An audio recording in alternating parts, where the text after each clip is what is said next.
Alrighty, welcome to the cooking show with a difference. We're not actually going to cook anything today. We are going to make biltong, known as beef jerky, and we're going to be using Freddy Hirsch mix. Now the trick is, a lot of people just want to go by guess and just pour the stuff over the meat and rub it in, but really it tends to be quite salty when that happens. Well, it's either undersalted or oversalted. So really what you want is 30 grams per kilogram. So what I've done is I've weighed mine at 2.4, so we're just going to say, that's 2.4 kilograms. We're just going to go for, well, let's do the maths quick, 70. Yes! Thanks, Mom. I knew there was a reason you sent me to a good school, so I could make biltong. So really remember, when you're using and measuring the weighing devices, to put the thing on first, zero it. And then we'll just pop that on. Whoa, I can't see red. Red's not good. What have we decided? It was 70. Where's it gone? Come on. Oh, all the way back there. Okay. Jeez, it looks like a lot.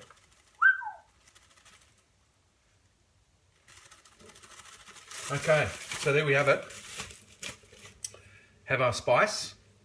And really, making biltong is as simple as really what you're doing is you're going to take your meat, and I might just zoom in on that, but we're going to lay it flat first. I'm actually using silver side. So you can use two cuts of meat. There's silver side, which gives you this nice, as this would say in South Africa, nice thick piece of fat. So really, you've got to be thin and trim like me in order to be able to afford to eat this kind of fat. Anyway, that's beautiful. And then you go top side. Top side is what I normally use because I am a little bit conscious about the amount of fat that I put in my stomach. I find if you have less fat, you can have more alcohol. Yes, indeed. So we've got it laid out in our tray, so, and then really we're going to be taking, gently spreading over.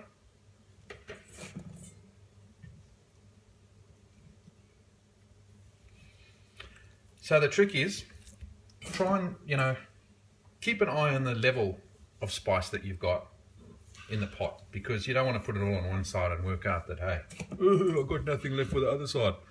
So be smart, be strategic. All right, I seem to have a lot in here, but you gotta trust your measurement thing. Not quite convinced on that one.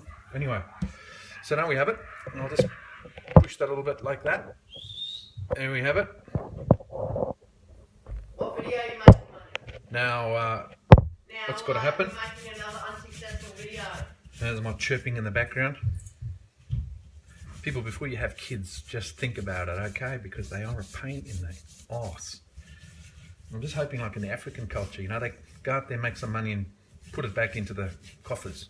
Parents' coffers, that is, because at the moment I'm not seeing too much return. When they were young, they were cute, but now they're getting to that age where, come on, I want something back. Okay? I need something back. Alrighty, so we've rubbed it in one side. I'm gonna flick it over. Yeah, we're going to see Sasha. Oh, okay, send my love. Hi. Why don't you take a small piece of biltong? It's a bit salty, that one, because it wasn't made by me. All right, sprinkle, sprinkle, sprinkle, sprinkle. Actually, it's right on the money, this 70 grams. I can see it. Now, besides Freddy Hirsch, and just a bit of a background on Freddy Hirsch, actually comes out of Cape Town in South Africa. Very, very successful family business. And it's headquartered in a suburb called Tableview. Now, I know this how, because back in February, I was at my buddy's 50th, and I could smell the biltong from his house. I was hungry constantly. Alright, so we do actually have a little bit left over. I'm a bit sus on that scale, an Irish scale. So look, we've rubbed in, and really what the the next trick's going to be is to actually get a combination, a mixture of vinegar and something else. Vinegar, something. Worcester sauce. Okay?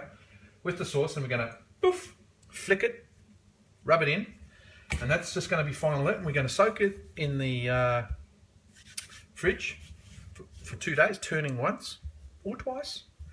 Now, don't be overzealous on the vinegar and stuff, right? Otherwise, it tends to cook the meat.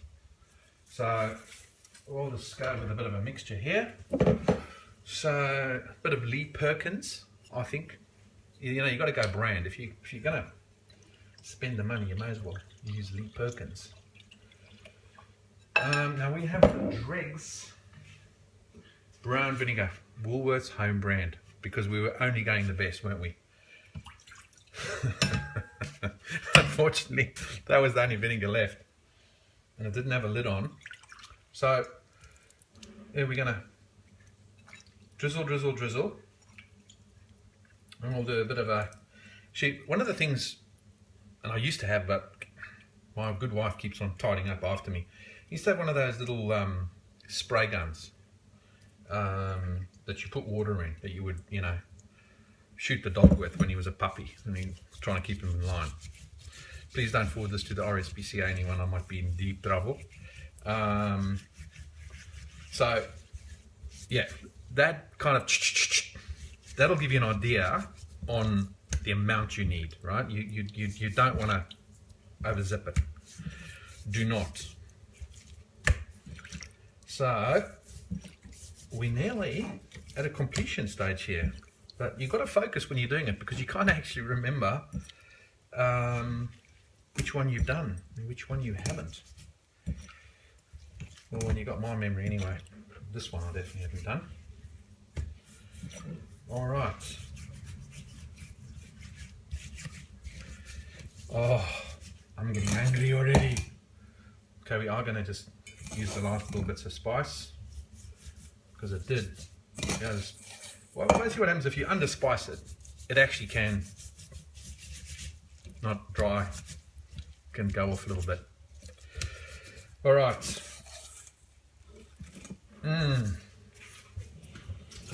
Washing hands, essential part. Always keep your hands clean, people. Others do have to partake in the eating. All right, let's have a final look at the end result. I think so. There we have it. So that is a lesson in how to make Freddy Hirsch biltong. And actually, just before I go yibbida yibbida, this is the original biltong mix.